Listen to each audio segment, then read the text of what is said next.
All right, everyone. Welcome to the Real Estate Game Changer Show. I'm your host, Mike McKay, based in Jacksonville, Florida. And each and every week, we do this show with people who are changing the game of real estate all over the country. And this is a live show. So if anyone has any questions, please put them in the comments for our guest to answer. If anyone is in the Jacksonville area and you've worked in sales and you're thinking about getting into real estate, send me a DM on Instagram. We are hiring acquisitions people. We're looking for 3 this quarter. So if you're good at sales, send me a message and let's talk. This week on the show, we have Parker Stiles. Parker, welcome to the show. How you doing? Happy to be here. Awesome, man. Well, for the people who don't know you, could you tell us about how you got involved in real estate and kind of how that's led you to where you are today? Yeah, so I got involved in real estate right out of college. I knew that I wanted to be in real estate in some capacity, but obviously there's a lot of different avenues of which way you want to go. Do you want to be a real estate agent in residential or commercial? I feel like that's the first thing people think of with real estate is, oh, I'm going to go be an agent. I got to go get my license. So I did that thing, and but I didn't want to be in residential. I wanted to be in commercial. I thought that was new and exciting, and I got a job at a commercial firm, kind of working with tenants and landlords in the industrial commercial space. As a lot of us entrepreneurs are, I was impatient and wanted that 6-figure income faster than the 2 to 3 years I thought it was going to take me to kind of develop that where I was at. And I was big into personal development. I was reluctantly involved in some multi-level marketing stuff for a little while. That was the beginning of my entrepreneurial journey. And while I'm glad I don't do that for a living now, it definitely built the framework, the mental framework and foundation that I needed to pursue the grind of becoming successful. It's the best way I can script that. But anyway, I did that in commercial job for 6, 7, 8 months or so. I ended up getting fired from that job. We won't go down that road, but the quote was that I was too entrepreneurial, and they didn't think that their investment in me was going to pay off in the long run.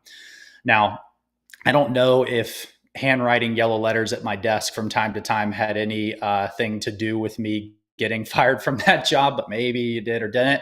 But kind of backing up, I stumbled into the reason I said personal or multi-level marketing is it got me into that personal development realm. It got me listening to all of these people, podcast, reading books, Audible, and that funneled me into just stumbling into flipping houses, real estate. This was in 2014. Wholesaling really wasn't this big, sexy term that was being thrown around yet. So I was following some guys on rehabbing houses. I'm like, this is my thing. This is what I'm going to do. If I ever get fired or maybe quit or, something changes with work, like I'm going to go be a rehabber, but I'm going to go ahead and start and dip my toes in the water like we all try and do. Right. I actually did get fired from my job and said, okay, well, here it is. Your wish is my command, right? I talked it into existence somehow, I guess. Be careful what you wish for.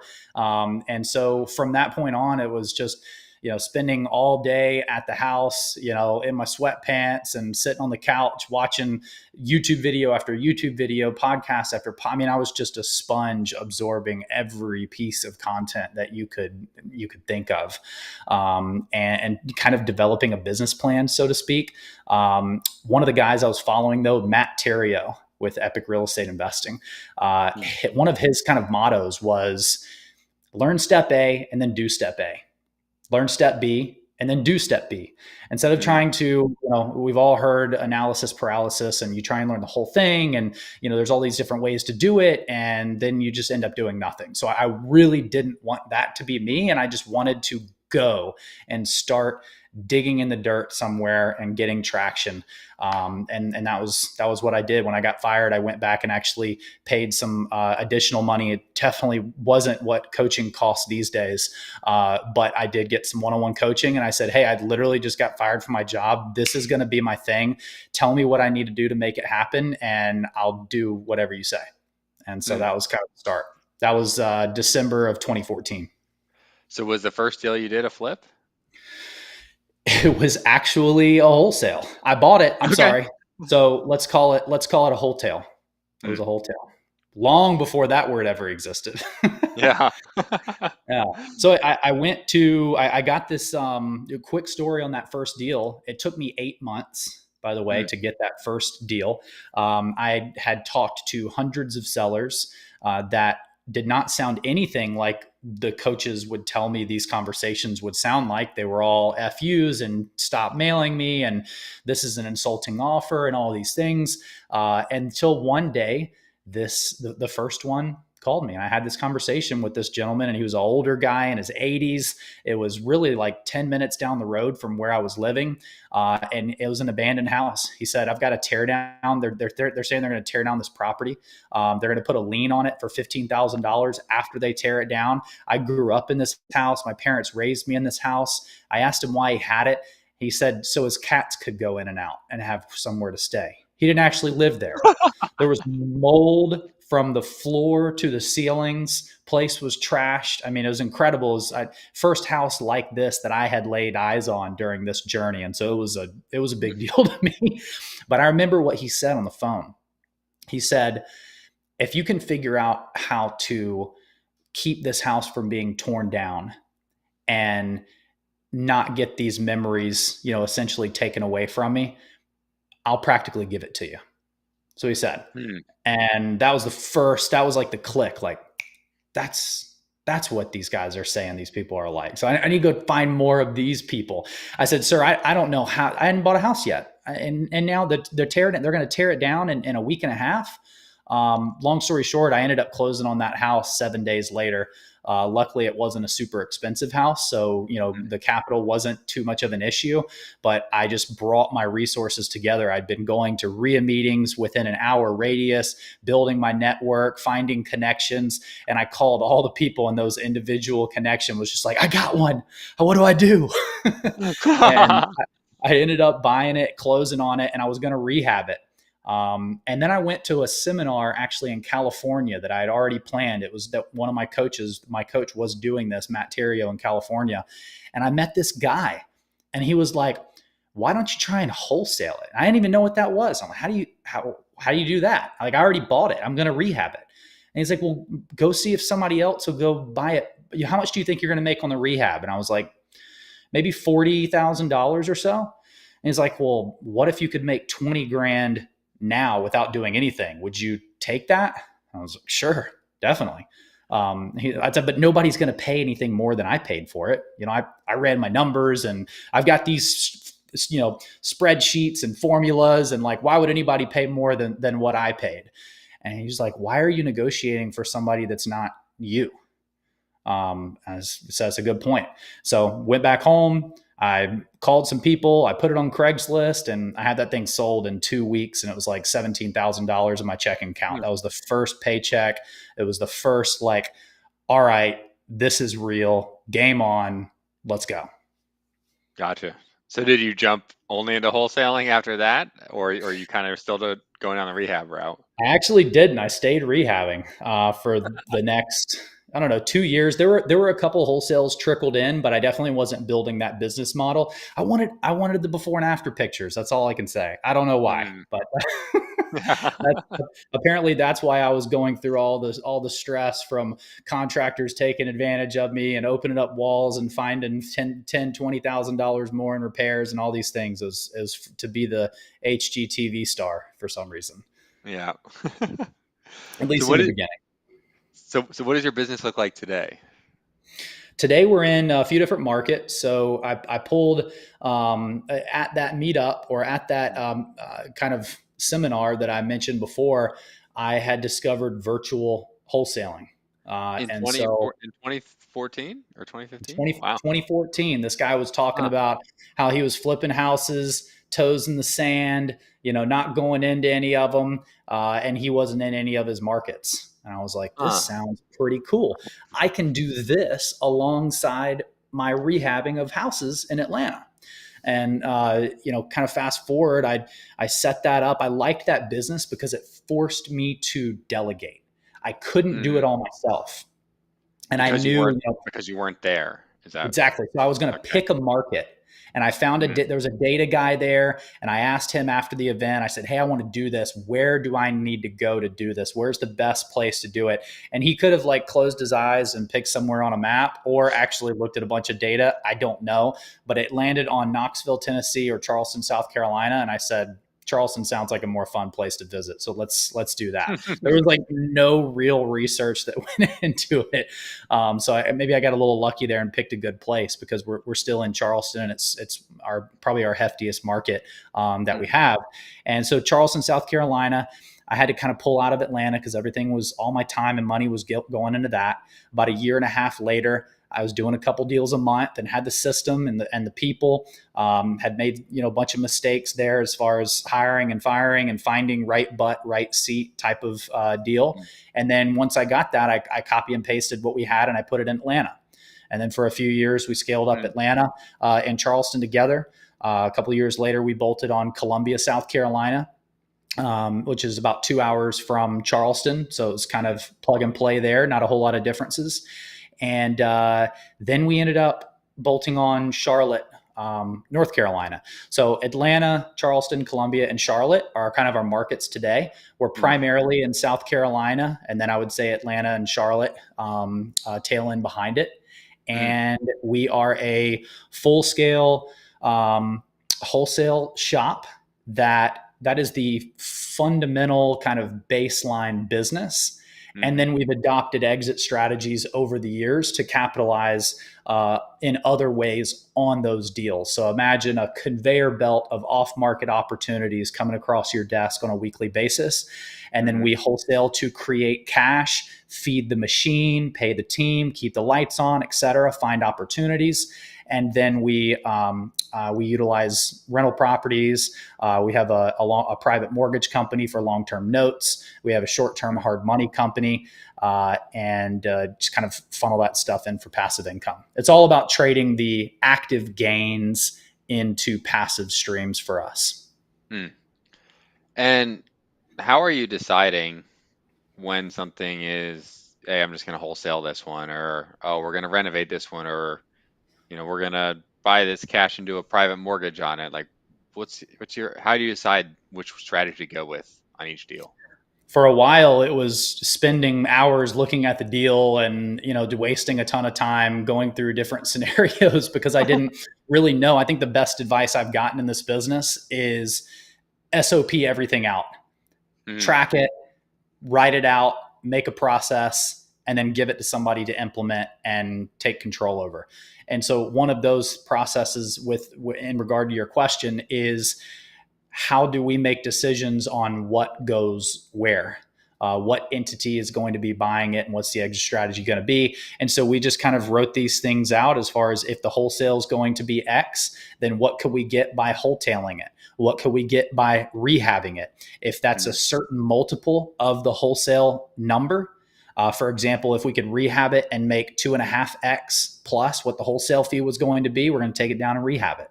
If it's mm, going to be 2x or more, we'll take it down and wholetail it if it's the right fit for that. It's going to be vacant at closing. The place is in decent shape. It's not a complete train wreck, et cetera, for the wholetail. And then for a rental property, obviously a little bit more complex calculator that we have mm, built for that. Same thing for the private note or the long-term mortgage. And the hard money is just that works for the wholesale and the bolt-on. So my goal is having every buyer that buys one of our properties also use our hard money lending company mm. to bolt on and double dip on the profits there. And we Yeah. can go into detail on any of those exit strategies if you want. Yeah. Let's talk about the private mortgage one. I haven't, heard that many people talk about it in the way that you and I were talking about it offline. So could you share how you approach that? Definitely. So private notes, being the bank, is Mm, obviously a killer thing to be. Banks are where the money's made, and I think it is not a one size fits all strategy. I love rental properties. There's some people who are like, I just don't want to be a landlord, and that's okay. I have rental properties and I have properties on owner financing, and I just think they really complement each other well. So we just did one. I'll say that the last two that we did, I'll kind of go through the brief Mhm. numbers. One was a property we bought for $250,000 in outside of Atlanta. We went in and put about 30 grand into it, painting the walls, changing all the trim work, light fixtures, just kind of lightly updating it. It was already like a 2005 house, so it didn't need a ton. Mhm. We ended up listing that on the market for, I believe, like 415, and we ended up taking an offer in the high 300s. Now Mm. we write in the description, ask ask about owner financing for for this deal, or seller is offering owner financing for to a deserving buyer at a sizable down payment, I believe is the actual terms or Mm. verbiage that we use. And so they're asking, and it really just depends on the offer, right? We may have a cash offer that we want to take and not sell it on terms. But getting on the MLS gives you all the options there. It gives you the best Mm. amount of offers. And so if it's cash, if that's the best number, we'll take that. But ideally, we want to turn it into a note for that return. And so in this case, the buyer actually put like $300,000 down, 315 that they had just sold a property. They Huh. didn't want a large debt amount. And I actually almost bought their property that they were going to sell. I talked with the agent and it sounded like a cash deal. And I almost bought that house she was selling to, but I got beat out by Open Door. So lost it there. But she took all that cash. She put it down for this property. So Mm. we were all in it for about 280. She Huh. put a little over 300 down. So we profited about 10 grand on the deal. So there's your, quasi wholesale fee right there, right? If you're looking at it like that. And then we financed about $100,000 Uh-huh. at 9.9% on a 30-year note. And I don't know what her payment is. I believe it's somewhere around $600 or $700 a month. And that was a good size for her. She also tried to get debt on her side initially and was unable to due to credit Mm. and due to a bankruptcy that had been resolved. And so we ran her through our underwriting process and got her approved for the 100,000. She wouldn't have gotten approved for much more than 100,000, but we did get her more than. I think she only got approved for $50,000 from a FHA lender. Mm. Plus, if we sold FHA, we would have had to sit on our hands for a little bit longer as well because of that restriction on timeline for resale. Mhm. So this helped us, being the bank helped us in numerous ways. It helped us make money now upfront at closing, money Mhm. over the term cash flow, which they call them the three terrible T's with rental properties: tenants, termites, and toilets. We don't have any of those. If her roof's leaking, she's not going to call me. She's just going to go fix her roof. And then money later when she Mhm. pays off. I mean, if you guys study an amortization calculator, she's probably paying off, $5,000 worth of that 100K principal in the first plus or minus 4 to 6 years. So there's going to be a large payoff on the back end as well, much bigger when you combine everything: the money now, money over the term, and money later, much Mm. larger than what we would have made on the rehab. I also have tax benefits from that because I'm not making it all in a lump sum now. I'm getting it over the term, so it's lowering that tax liability or stretching it out at least. Gotcha. Um, are you only looking for people to put down like that large of a down payment, or what are your guys' requirements? We thought we were going to be getting somewhere around 15 to 20% down on this deal. Okay. And so Okay. that's what we were expecting to get. This one was a little bit different. So are you just leaving your own cash in these deals, or are you kind of like selling the note on the back end? Like, how Great are question. you? So on this one, we had a private lender put up Okay. 100% of the financing on the front end. So we needed to pay that private lender back. And to For do your purchase, you mean? For your correct. Yep. Okay. We had about 280,000 in debt plus, interest at 7% Hmm. annualized. And so we needed to pay that lender back. That lender wasn't willing to stay in the deal long term. And this is one of the struggles with notes, is not leaving your cash in it. Now, we do more of these in Columbia, South Carolina, on properties that are like, we just closed one a couple weeks ago that we bought it for 40 and sold it for 80, and the seller put 40 down. So, Okay. we don't have any cash in it. Hmm. There's others that we have where I might have 40, 60, $100,000 of cash in it. This one being 280, what we were going to do is we were going to do a split note. So hang with me here. Okay. On the note origination, when we would sell it to the buyer, Hmm. instead of being one note for 100, or for, in this case, if we got, let's see, 80% of 400,000, let's just call it for easy numbers. Let's say the loan was $300,000. Hmm. So if the note was going to be for 300 grand, Hmm. we would do two notes. So one note would be for 80% of that 300. Hmm. And then the second position note would be for 20% of that 300. Hmm. Now we would go sell the first position note on the secondary market we could probably get 90% of par for that. And What then is that's what is cash par? that I'm we not would use. I'm not familiar with Well, notes.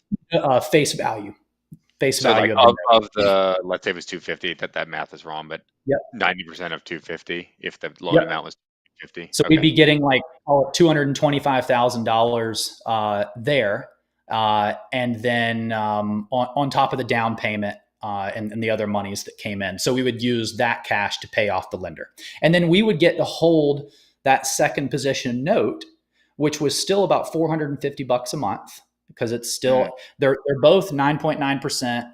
30-year AM notes. It's just one's in first position, 80% of it. And then the second position is the other 20%.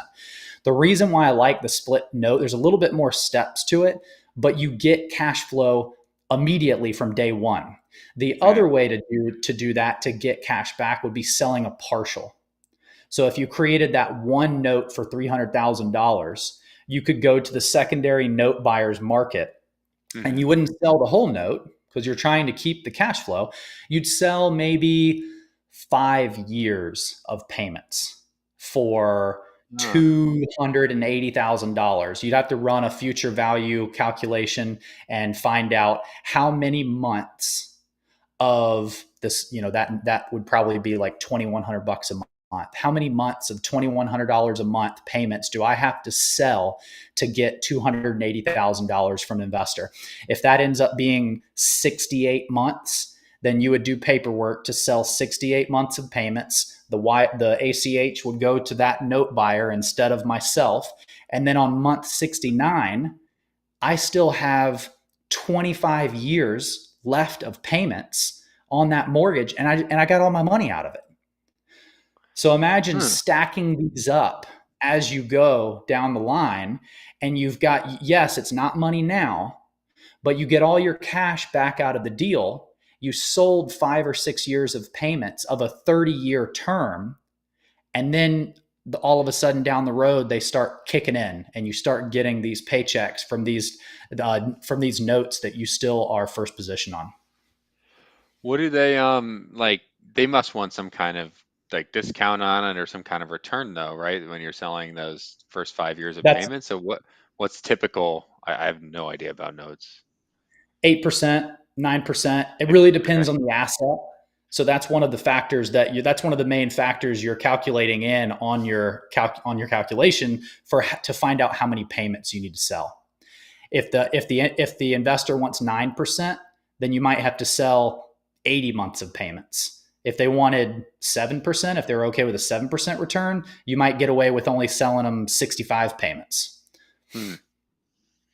And then you said you prefer though the first strategy, the split note, because you get the cash flow basically right away on your Just portion. from where I'm at right now, we're building cash flow to cover all of our personal expenses, all of our business expenses. We want to replace all that, get it out of the way. So yeah, right now I would rather have investments that are bringing me cash flow that I can actually use and instead of stuff, that may be a strategy we pivot to in the future, where you're just kind of stocking it away for a later day.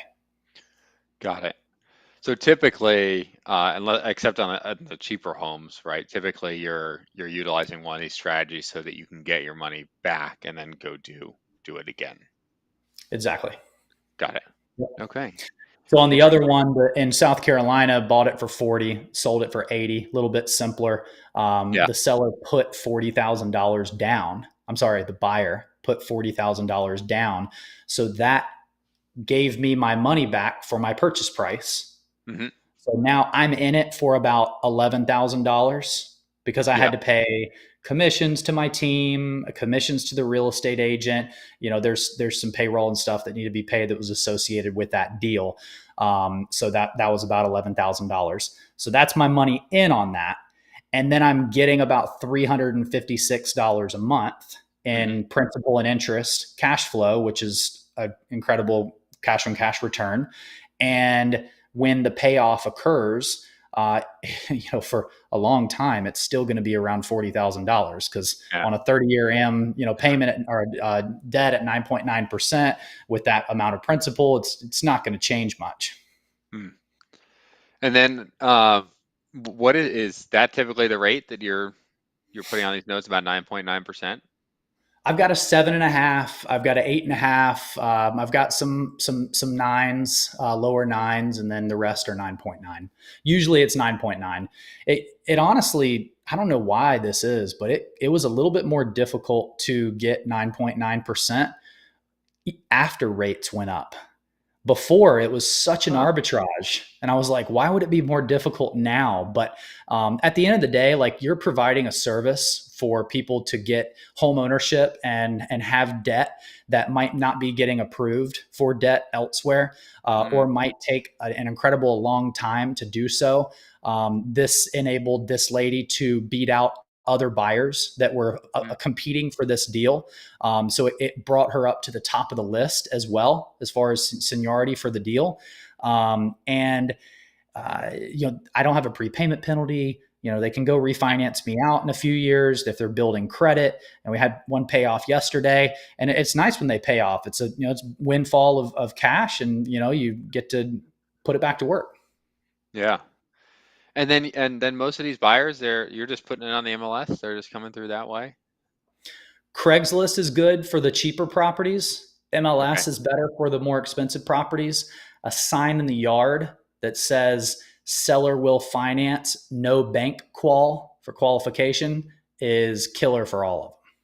Really interesting. Okay. Seller will finance, no bank QUAL with a phone number and a Huh. crappy yellow sign and scribbly handwritten font. You'll light your phone up. Huh. Interesting. And then is that all happening simultaneously though? Like it's on the market and you have that sign in the front yard and you're posting it on Craigslist, or you have like a tiered approach to it? All at the same time. So Awesome. I do have an agent that's working that, and they're kind of doing all of those things, taking the calls. The thing with the agent is you just want them to understand the owner financing process. You want to do some training with them, so they can kind of understand how the money works. Yeah. And you mentioned like before, like you underwrote her. Like, what are your underwriting requirements, or do you just hand that off to like a third party? I've got a registered mortgage loan officer that we push these Okay. through. So it is run through an RMLO. We use a guy that is not local to the state, but he's registered and licensed in about 13 or 14 different states. There was a referral Mm. for us, and the reason we use it, you don't have to use an RMLO if you're selling to. We're trying to do these to personal, like selling to actual persons, not entities. So that's something I Mm. didn't note. I don't want people buying properties like this for rental properties because I'm pricing it retail. I'm pricing it retail to where there's no cash flow to buy it as like you're making a bad decision if you're buying it for a rental property. So I kind of Mm. push away those buyers unless they're going to pay cash. I want people that it's the roof over their head.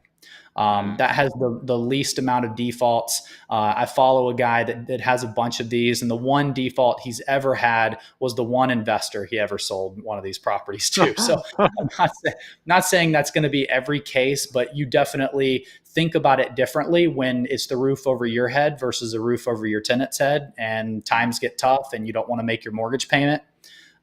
So it's kind of a different thought process there. But the RMLO process allows it to be Dodd-Frank compliant. On the back end, you're going to have mm, much more difficulty selling a partial, doing a split note, or anything like that when you do not have a Dodd-Frank compliant loan. mm. I'm not, again, not familiar with notes. Why is that? Just from Dodd-Frank when it came out and everybody was being taken advantage of for predatory loans. It's essentially a stamp of approval saying that this borrower has the ability to repay this debt, and Mm, you did not try and do anything sleazy to lock somebody into something that they shouldn't have been locking themselves into. got it. So the RMLO will get all the stuff from the borrower, and then do they just approve them, and then you just kind of go by their underwriting criteria, or do you have to give the RMLO your own underwriting criteria?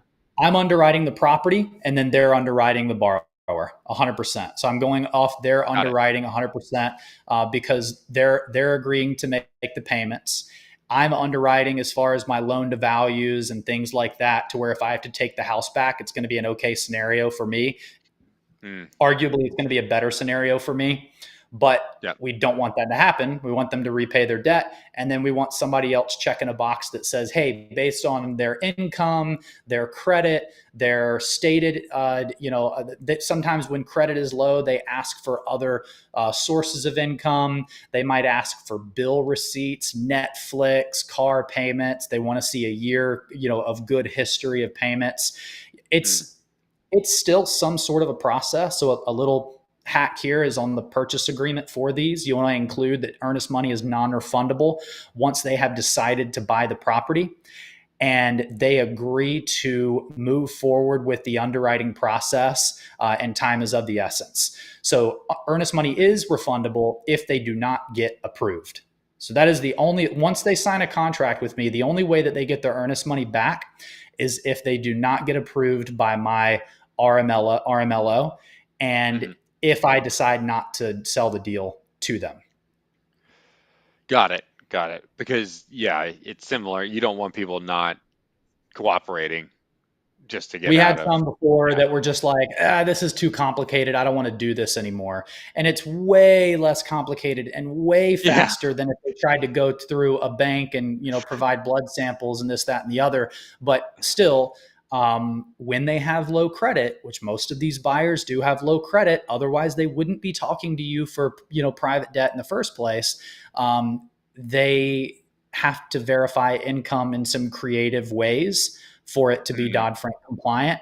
And people live busy lives and they get frustrated, and sometimes they'll try and walk away from your deal. But if they've got $2,500 on the line and they agreed that they were going to move forward with it, it definitely adds some security.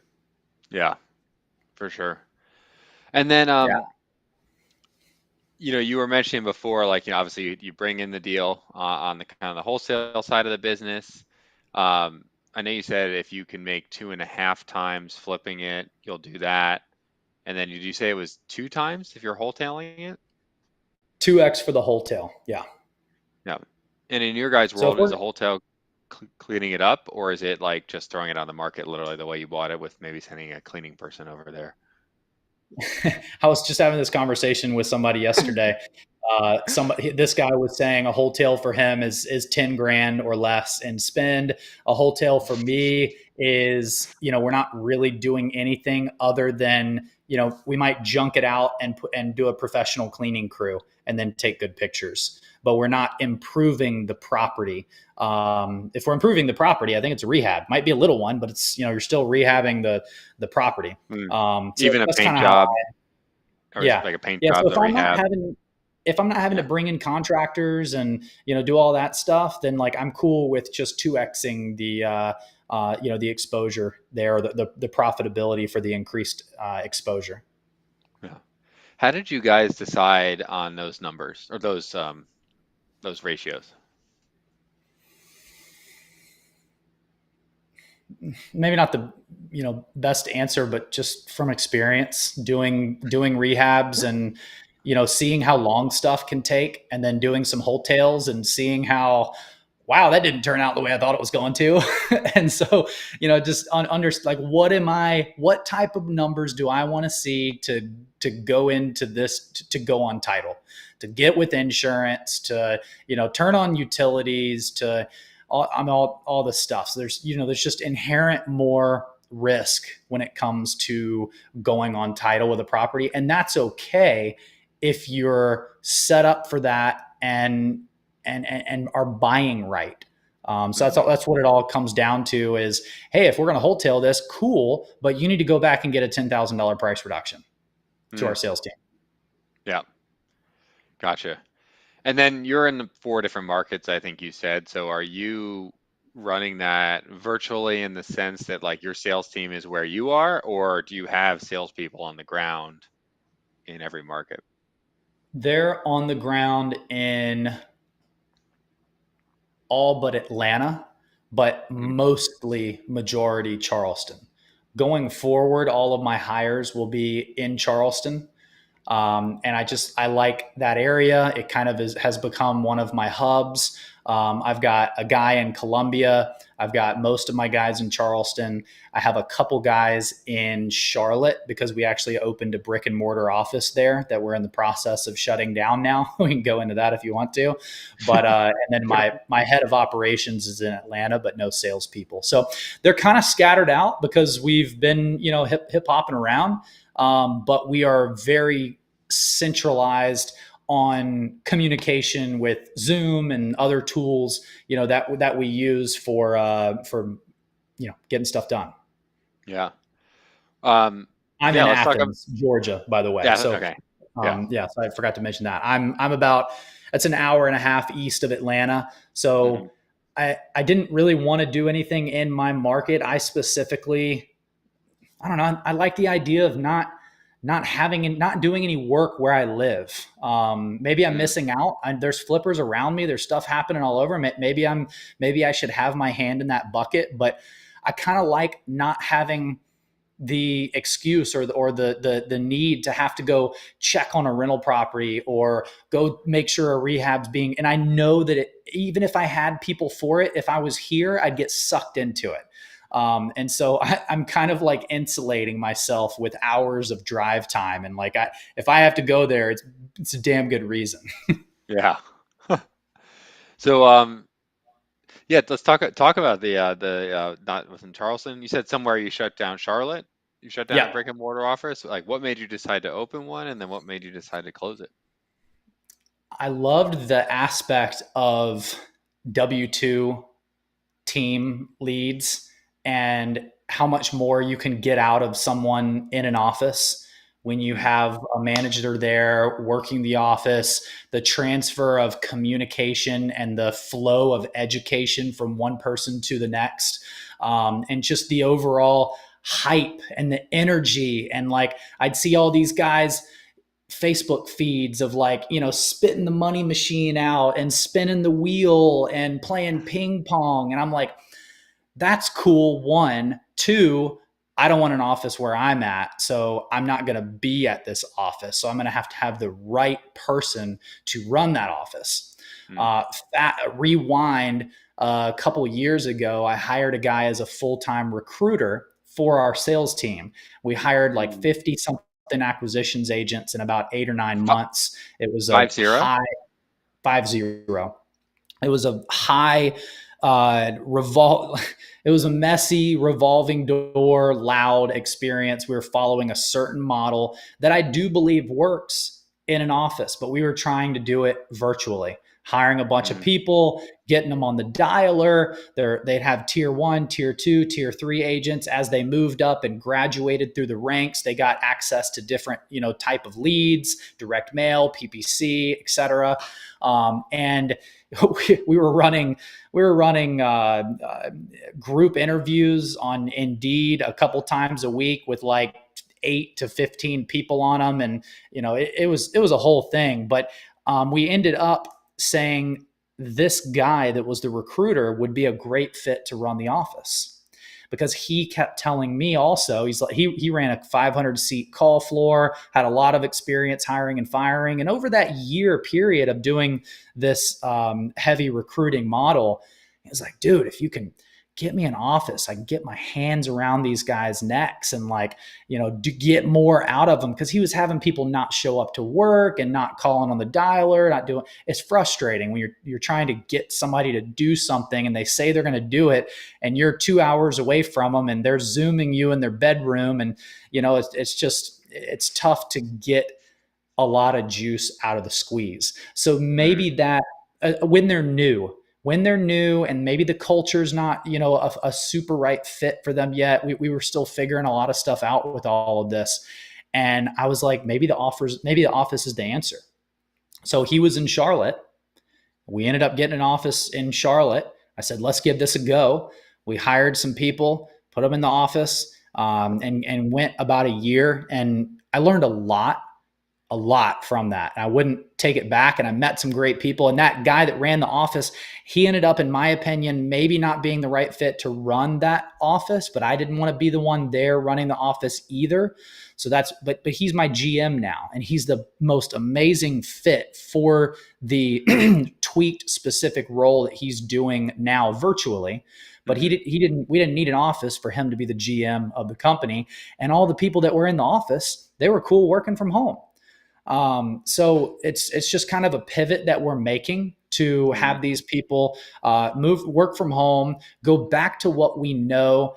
At the end of the day, it was too many news. It was a new office for us, a new office environment. It was a new market. It was new, being that I was not at the office. It was a new manager running an office on his own. And it was just too much new at the same time. And so we did close, we closed 6 figures worth of deals during that time, but based on the spend and the overhead and the noise and the incongruency of how it just didn't really mesh with like the other virtual team. I have another sales manager with mm, 5 acquisitions agents that all work from home. We're running and gunning over there, and they just kind of didn't blend well as far as mm. pay structure, comp plans and term and marketing and where do the leads go. I just desperately wanted it to be simpler. And I Mm, learned for myself that I don't want an office. I've done mm. virtual for so long that I can't go back. Yeah. And maybe that office would have worked out if there were, different people in different seats, but that's life. And that was our experience. And we've capitalized on it, and we've got an amazing, plan that is really humming along right now. Um, it's interesting that you mentioned that we're actually in the process of hiring a recruiter to recruit in-house to recruit salespeople now. Got it. Um, any tips or takeaways you can share as I go to hire this person? How many people are you trying to hire during a certain amount of time? We're looking to hire 3 sales reps this quarter, so basically in the next 2 months. Got it. And so is it just a contract deal where after the quarter is up, that hire will go away? No, they'll be there. Like we're probably gonna hire at least one additional sales rep every quarter, and then there'll be some other roles to fill, like project management, other stuff like that. So it'll be a full-time person overseas, but full-time. Got it. Are they going to be doing any training or just recruiting? Just recruiting. I'll still handle the sales training. Okay. I think that simplifies things a lot. This guy Mm. was running the training also. Ah, And it becomes a lot, but he was a great sales trainer too. So it just depends on who you're bringing on. If it's just recruiting, Really, I think it's somebody that knows how to work systems like Indeed and WiseHire and all those things. Depending on what process, what platform are you going to go with, if not multiple?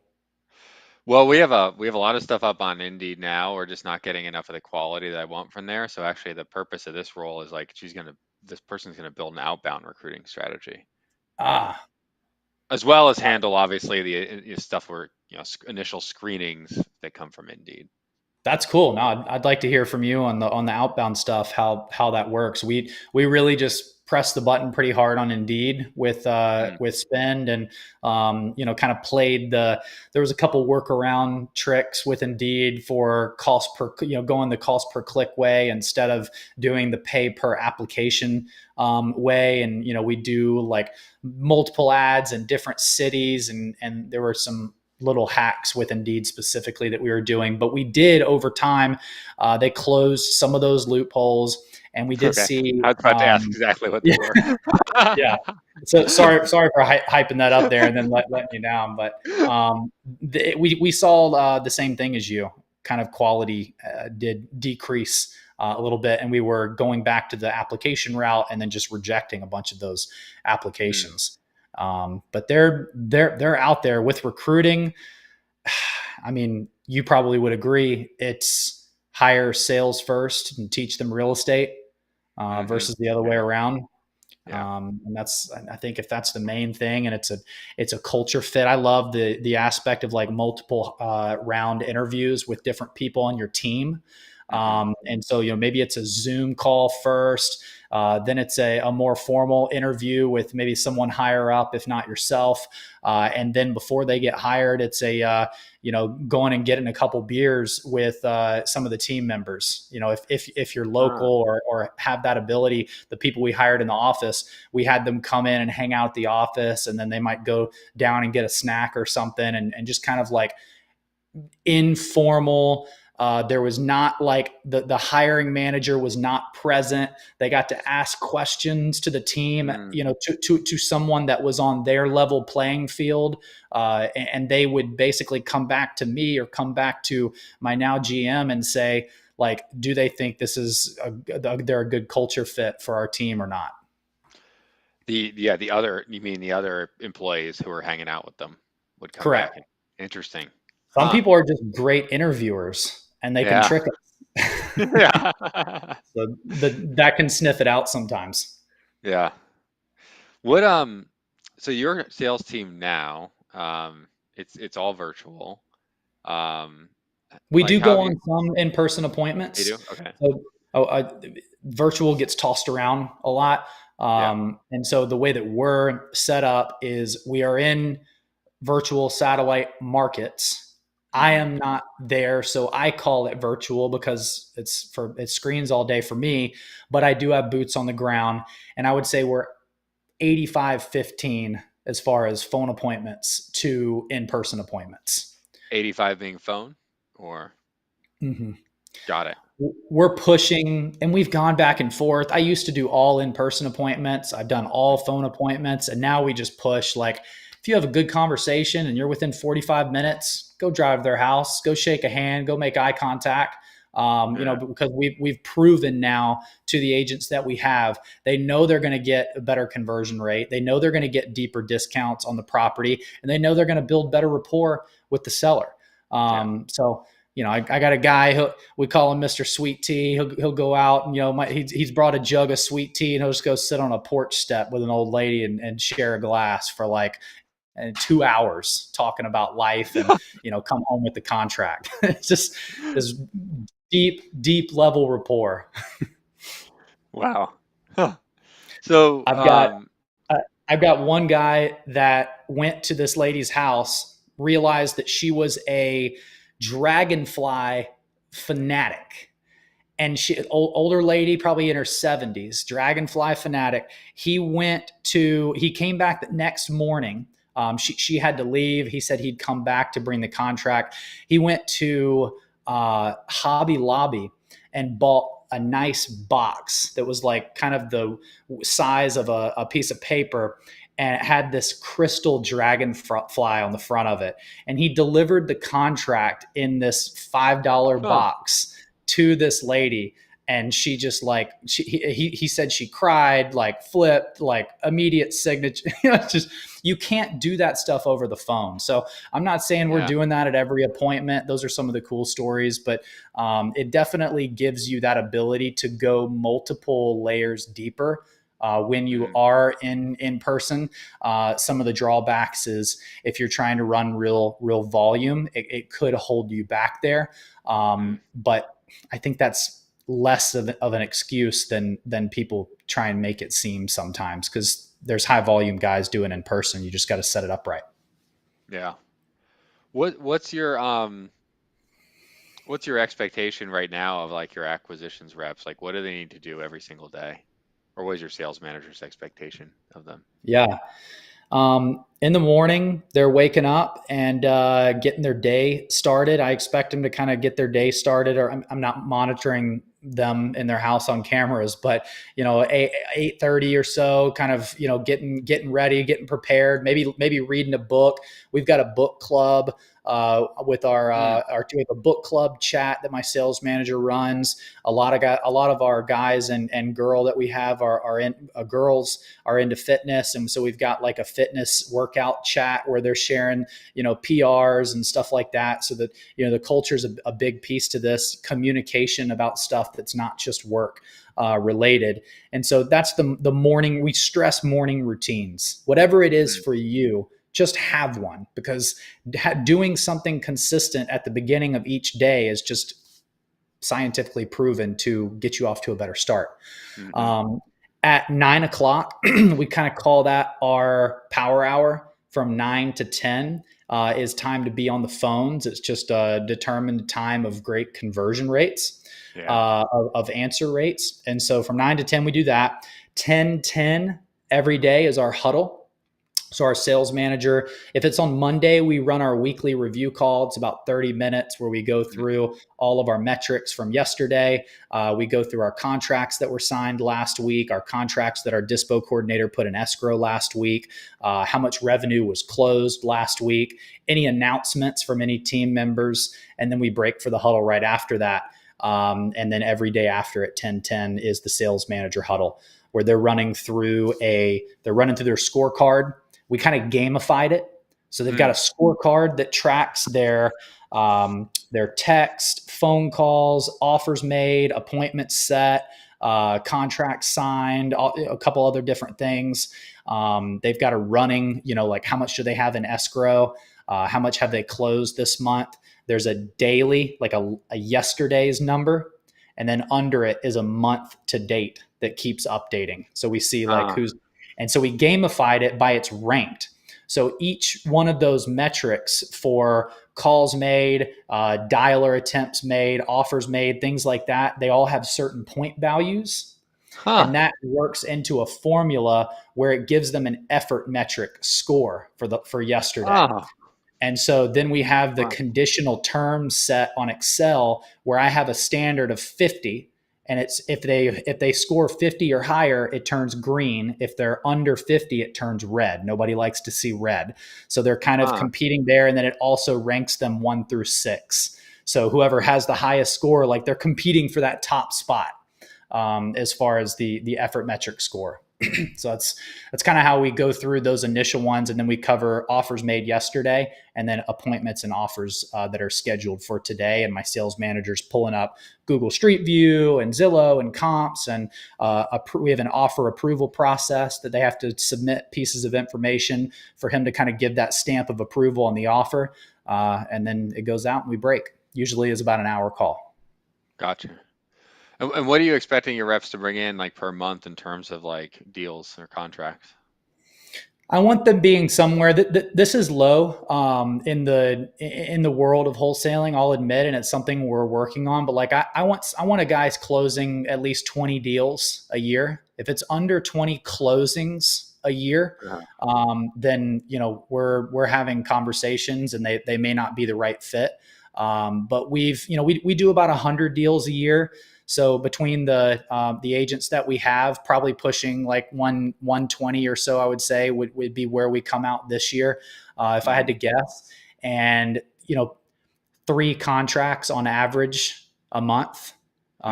As far as like new signed deals is where I'm happy with them. But they're 1099. They're 100% commission. There'd be different standards if it was W-2, Oh, sure. monthly paychecks.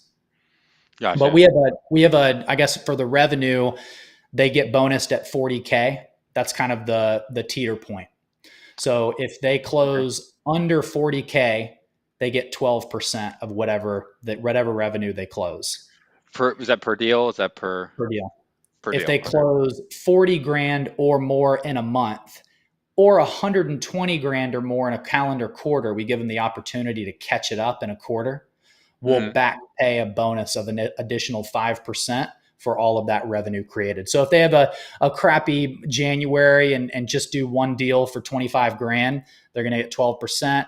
And then if they crush it in February and March and they close, 130 or $150,000 total, then we'll go back on all of that 12% paid revenue and Okay. up it to 17%. And after Gotcha. somebody's been with us long enough to do $500,000 in gross profits, then we bump them to a senior status and it goes from 15 to 20. Okay. Gotcha. And then they and then that 40 is that's not 40 per month, that's 40 per deal, you were saying, right? If they want to jump right away 40, up to that higher. 40 per month. Per month. Our average deal size over the last like 2 years and a couple hundred deals is like 21.5. Okay.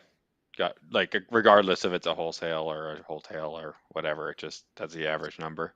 We've been primarily wholesale. You think about the last 2 years as kind of the Sure.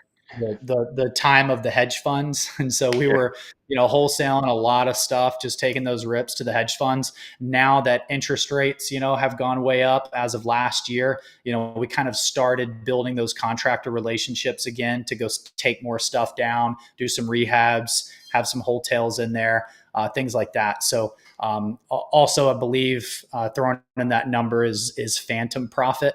And so, if we buy something for a rental, we calculate a phantom profit of what we believe it would have conservatively wholesaled for. Yeah. Helps us pay bonuses and stuff for when we're taking deals down internally. Yeah. Makes sense. Um, Gotcha. And then so you have all the reps in different markets, and we were talking offline. You guys are doing like a lot of different types of marketing. Um, are those leads always Yeah, going to the person who's in that market because you want someone local or everybody's not sharing. necessarily? Everybody's sharing. Okay. Yeah, everybody's sharing, but we help each other out. If somebody needs an in person, like every now and then we'll run across a seller that I'm not signing unless you come to my house and sit down with me and all that stuff. So they might partner with an agent that's in that market, and they kind of hey, we'll split the deal or whatever. Usually they can just get it done over the phone, and then we have runners for getting pictures and stuff like that. One thing, a cool little tip that I'll throw out there that really helped us this year is if you're buying virtually, Mm, when you go to the house, a lot of times it's not in the condition that the seller said that it was. So you end up, having to get a price reduction to make the deal work. Do you get it then and sacrifice once you get your buyers in and you find out you didn't actually get it deep enough because there's more things wrong that you didn't find, but your buyers did find? And then good luck getting a second price reduction? Or do you wait to get the price reduction after all your buyers get in and hmm. risk the seller saying no because by that time they have talked to other options and their real estate second sister is, half sister has come in and said, oh, well, hey, if it doesn't sell, I could probably get you $50,000 more than what you signed. So they have all these other options after you've waited that long to go back. There really wasn't a good answer for us except Uh, to figure out how to get two price reductions. How do we set the stage if the seller is not honest with us or just simply didn't know or doesn't know about their property? How do we set the stage to not kill rapport and get two price reductions? What we mm, do is at the contract signing time period when we're having, we call it the DocuSign call. So we have like Sure. the discovery call, which is the initial call. Then 30 Hmm. minutes later, or whenever they set the appointment time, it's usually 30 to 60 minutes. We have the offer call. We make the offer, and then we have the DocuSign call right after that if they're agreeing to receive the offer. We don't release the number until they're ready to sign. So if they give us any pushback, we hold that offer and that DocuSign call until they say that they're ready, because we know we lose all of our leverage the second we give them our number. So Mm. just little thing there negotiation wise. But once we offer that DocuSign call, at the end of it, we say, hey, awesome, looking forward to this. This is going to be great. But just to let you know, our next process is to get to the house, get pictures, and kind of start that. You'll be reached out to by two girls on our team, on our transactional coordination team, blah blah blah. But if we get to the house and discover that it's not in the condition that you and I discussed about, I just want to warn you, my finance team is going to make me get back up on the phone with you and get back to par, so to speak, on the price as far Mm. as what we agreed upon. So is there anything else that you think we should know about? Sometimes we'll find out about stuff then. Mm. Sometimes we don't. So what happens if we go to the house and it's not, we get the pictures back and we're like, whoa, this is terrible, this, that, and the other. Look at this foundation crack and the whatever. So we go back, and obviously we're not making stuff up. We can back this stuff up by the pictures that we received, but they're using that as leverage and saying, remember when I said this? I Mm. had a meeting with the finance team this morning. This property came up, and it's just not what we agreed to pay for. It's not this. It's not the same condition, or there's this or that, or you said the Mm. bathrooms were updated, or you said it was blah blah blah. So that's our. So we're going to have to be $12,000 lower, because that's what we thought we were buying. Now I want to forewarn you, after we get that price reduction, want to let you know that After that's after they say, okay, that's fair enough, and let's yes. change it. You say Okay. now, just in full transparency, we have not done the inspections yet. This is just pictures. We have not gotten our team inside to do the actual inspections, because that's our due diligence. But this is just pictures. We're getting back to par here. If we discover anything during inspections, we're going to have another discussion about any newly found liabilities we might come across. Does that all Mm. make sense? We do this. We have that that was a piece that I left out in that call prior, when we're going over the DocuSign agreement with them. So we're essentially just setting the stage. There's two opportunities for a price reduction. If you're Mm. A, not being honest, or B, simply just don't know, and there's stuff that we find, can we all agree that that's fair? And Mm. so it's worded a little bit more. It's sweetened up a little bit better in our Sure. Yeah. scripting, Yeah. but that's the gist, that you can use, that gives you what I've learned doing this is everything. Everything is proper expectation setting. Hmm. So many fires can be just avoided completely if you set better expectations on the front end. I Yeah. mean, wars could be avoided if we Yeah. if we have better communication and better expectations were set up front. Big thing with hiring.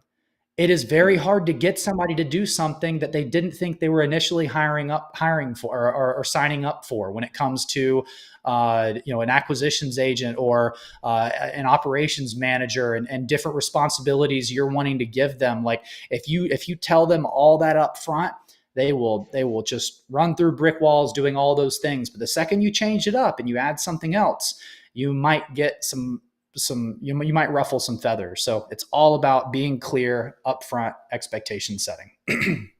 Yeah, for sure. And then,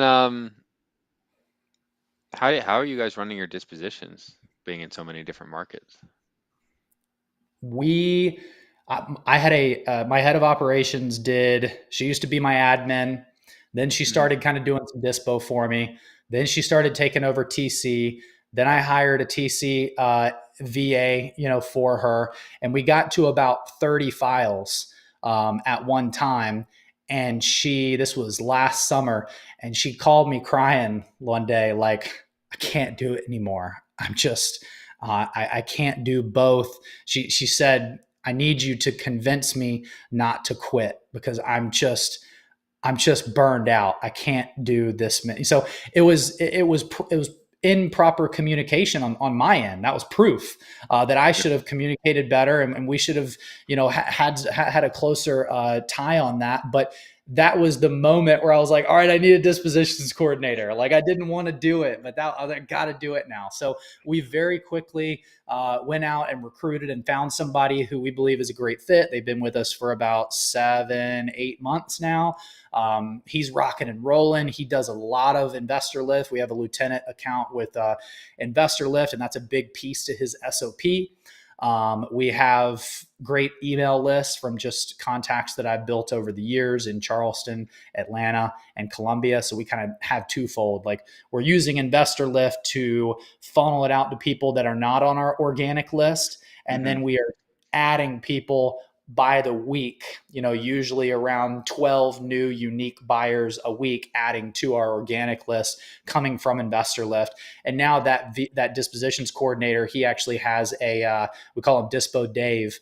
He has a VA of himself, or for himself, that is, helping. Her sole focus is, how do I get Dave on the phone with more qualified buyers to set Uh-huh. people up to get them into showings, get them into Uh-huh. walkthroughs and collect offers.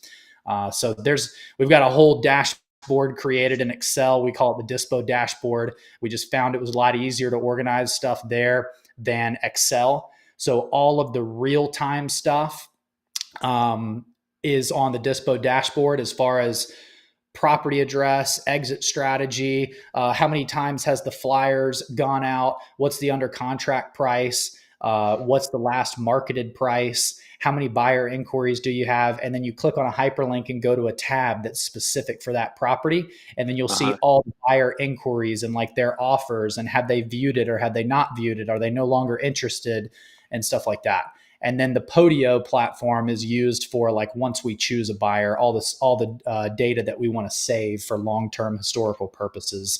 Who do we Mm-hmm. choose to sell it to? What did they buy it for? All that stuff goes in our Dispo app of Podio, which is our main CRM for the company. Gotcha. And then, like, I mean, I guess it's all kind of what you said before, like proper expectation setting. So are you also, it seems like you're getting a lot of people through the property. Are you also just setting that expectation well with the seller ahead of time to make sure there's no issues, or? Um, it's with the seller, we're saying, like, we got to get our team inside. I mean, it's part of our process. Mm-hmm. We are saying we have the ability to market the property. Mm-hmm. So we kind of just, I don't know. I guess, to specifically answer your question, we're being a little bit more vague in that category. Sure. I'm not straight up, except for our novations. For the novation I, strategy, we're over, over. What's the word? Not advising, but letting them know. We're telling them everything. I can't think of the word I'm trying to think of, but we're letting them know everything that we're doing up front. We're being very clear. yeah. We're not the buyers. We're listing the property on the MLS. We're using an agent that you're going to be partnered with. Man, that word's killing me. But on the cash deals, the cash deals were just, this is the process, due diligence period. We're going to get our team in. We're going to go in and inspect the property, make sure that there's nothing in there that you and I haven't talked about, and then we'll push to closing, which is, that's what happens. Gotcha. Awesome. Well, we're getting close to the end here, and there's always two questions I like to ask at the Okay. end. First is, what is the craziest or most uncomfortable situation that you have ever experienced in a real estate deal? Crazy or uncomfortable? Um, I guess this is kind of both crazy and uncomfortable. It's always uncomfortable when, booked profits that you think you're going to make just get ripped right out from under you, right? So does that Yeah. qualify?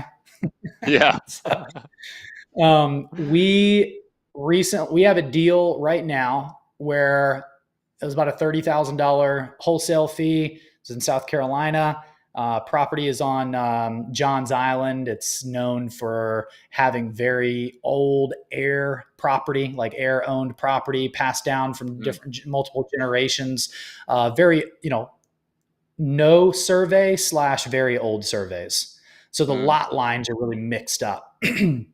And so we needed a survey, not only a survey, but the survey had to be recorded with Charleston County, which is a difficult county to get them to work with you on those surveys.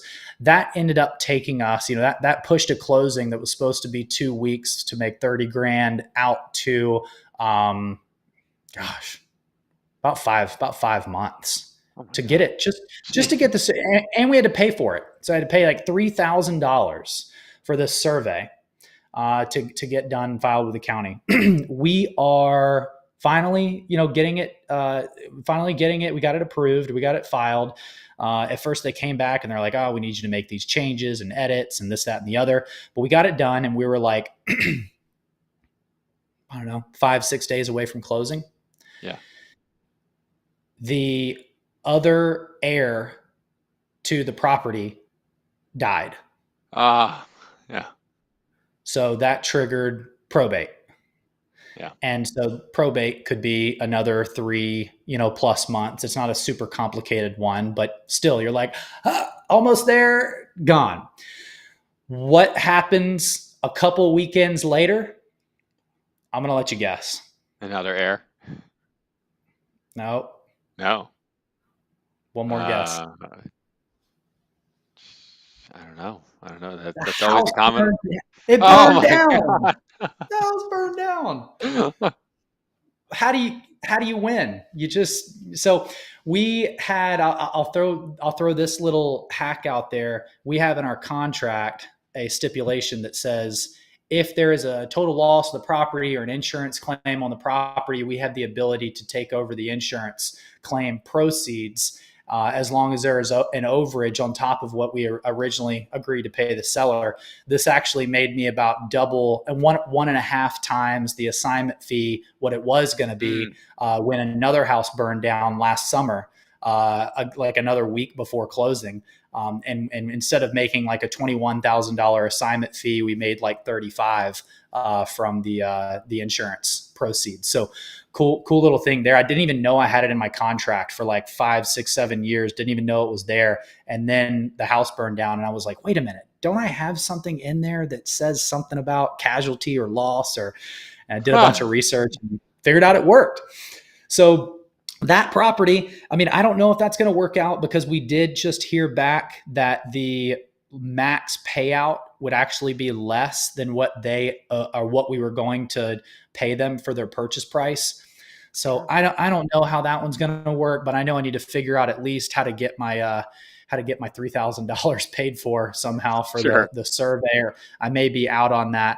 So that was one that, you get kicked in the shins, and then when you're down, you get kicked in the gut, and it's just Yeah. overall frustrating. I said it to my wife the other day. I haven't been in a bunch of other businesses, so this may be naive to say, but I feel like this is the best business at like allowing you to lock in income and then just finding dozens and dozens of new ways every year to just creatively rip it out from under you. Yeah. Jeez. I have not had any houses burned down, knock on wood. So, um, Hope it so stays the that way. second question, yeah, I hope it stays that way. So, second question I always ask is if you could go back in time when you were looking for your first deal, give yourself one piece of advice. Knowing what you know now, what would you tell yourself? Mm. I think I was just too anxious to get the deal in the beginning. Mm, So probably I would have gotten myself better sales training sooner. mm, Like a big thing for us is same sided selling and going for the no. So if you know John Martinez, I'll rephrase that. If you don't know John Martinez, go find him on YouTube. And I think Garrett, he sold his education company to somebody else. I don't know if you know his name, but go Jerry Green, Jerry. right? Yeah, yeah, Yeah, yeah. Go yeah. go get access to his stuff. Incredible stuff. But the overall mindset is go for the no. Don't be too eager. Don't have commission breath. You're trying to push sellers away from you versus just trying to sell them. Kind of the analogy of the bully on the schoolyard. Or no, the girl and boyfriend. Like, you're trying to chase the girls are running away from you. But if you're playing hard to get, like, that kind of deal. But it really does Yeah. work. So I probably had a lot of commission breath early days. So going and getting some sales training, realizing that mentality that if you are a wholesaler and your business is generating off market leads to go dispo in whatever fashion, doesn't have to be wholesale, it could be whatever. But if you're in the lead gen business, you are in sales and marketing, not Mhm. real estate. So go get sales training up front. That's probably, same thing with hiring sales first, teach them real estate second. All of that stuff kind of rolls together. So I think I did a ton of real estate training in the beginning, multiple years before I even started looking at sales stuff. Yeah. Well, that's an awesome piece of advice. If people want to reach out to you after the show, maybe they want to get on your buyers list or they just want to connect with you, how can they go about doing that? Yeah. So buyers list would be barringtonwholesale.com. And you can find me on Facebook, Parker Styles. Cool. Well, awesome, man. Thanks for being on the show. Thank you. See you.